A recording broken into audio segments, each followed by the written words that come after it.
ആമേൻ. ആമേൻ.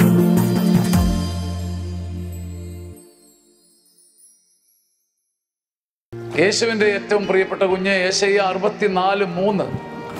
അവിടുന്ന് ഇറങ്ങി വന്ന്, എൻ്റെ ദൈവമേ, അവിടുന്ന് ഇറങ്ങി വന്ന് ഞങ്ങൾ വിചാരിക്കാത്ത ഭയാനക കാര്യങ്ങൾ ചെയ്തപ്പോൾ പർവ്വതങ്ങൾ അവിടുത്തെ മുമ്പിൽ പ്രകമ്പനം ചെയ്തു. അങ്ങ് ഇറങ്ങി വരും മുമ്പ് ഞങ്ങളുടെ മുമ്പിൽ വലുതെന്തായിരുന്നു? ഞങ്ങളുടെ മുമ്പിൽ തല ഉയർത്തി നിന്ന പർവ്വതങ്ങളായിരുന്നു. അങ്ങ് ഇറങ്ങി വരും വരെ, അങ്ങ് തൻ്റെ പ്രവൃത്തി ചെയ്യും വരെ ഞങ്ങളുടെ മുമ്പിൽ ഞങ്ങളെ ഭയപ്പെടുത്തി നിന്ന പർവ്വതങ്ങളുണ്ടായിരുന്നു.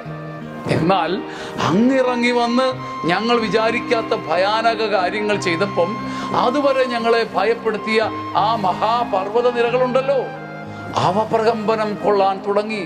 സഹോദര, നിന്റെ മുമ്പിൽ നിന്നെ പേടിപ്പിച്ചുയർന്നു നിൽക്കുന്ന ചില പർവ്വത ശിഖരങ്ങളുണ്ട്. നിന്നെ ഇടം വലം തിരിയാൻ അനുവദിക്കാത്ത, നിന്റെ ചങ്കിൽ ഇടുത്തി കോരിയിടുന്ന ചില അഗ്നിപർവ്വതങ്ങൾ. എന്നാൽ ദൈവം ഇറങ്ങി വരുമ്പോൾ നിന്നെ വിറകൊള്ളിച്ച, നിന്നെ നശിപ്പിച്ച, ഭയപ്പെടുത്തിയ പർവ്വതം പോലും വിറകൊള്ളും. നിനക്ക് വേണ്ടി ദൈവം പർവ്വതങ്ങളെ കുലുക്കട്ടെ. ആമേൻ. ആമേൻ. ആമേൻ.